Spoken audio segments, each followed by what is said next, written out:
Anyong mga ka-journey, for today's ganap, may naligaw nga palang mga adyusi dito guys sa planeta natin. Malalakas daw tong mga nilalang.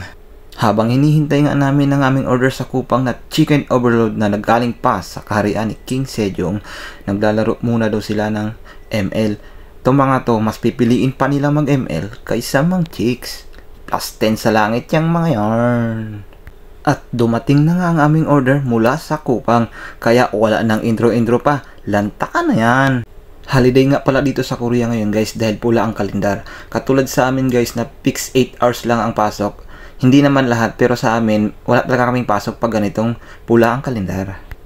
Habang kami ay kumakain guys, nag-iisip na naman kami kung anong susunod na gagawin.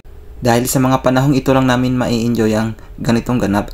Dahil pag winter na uli guys, hindi na namin magagawa itong ganito. Dahil sa sobrang lamig. Kaya sinusulit na namin ang panahong ito sa mga ganitong ganap para iwas homesick na rin. Kung di nyo natatanong guys, magkaiba nga kami ng lugar ng mga to. May Taga Luzon, Visayas at Mindanao. Dito na kami nagkatagpo-tagpo sa South Korea. Ayos na rin nga to guys, marami kang kakilala, marami kang kaibigan. Para sa panahon ng kagipitan, may malalapitan at mautangan. Mautangan, ay go.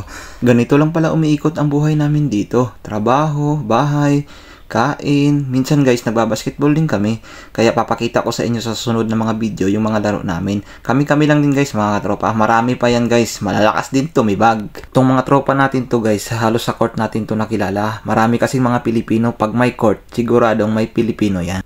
Kaya kung EPS ka at papunta ka na ng Korea at gusto mo ng maraming kaibigan, isa sa iyong pupuntahan ay ang court, siguradong may Pilipino yan. Ang ibang choice mo naman para magkaroon ka ng mga kaibigan at mga kakilala, pumunta ka sa simbahan, siguradong may mga Pilipino yan. Maraming Catholic Church din pala dito sa Korea. Pa-share and follow na lang guys para sa marami pang video nating pagsasamahan dito sa Korea.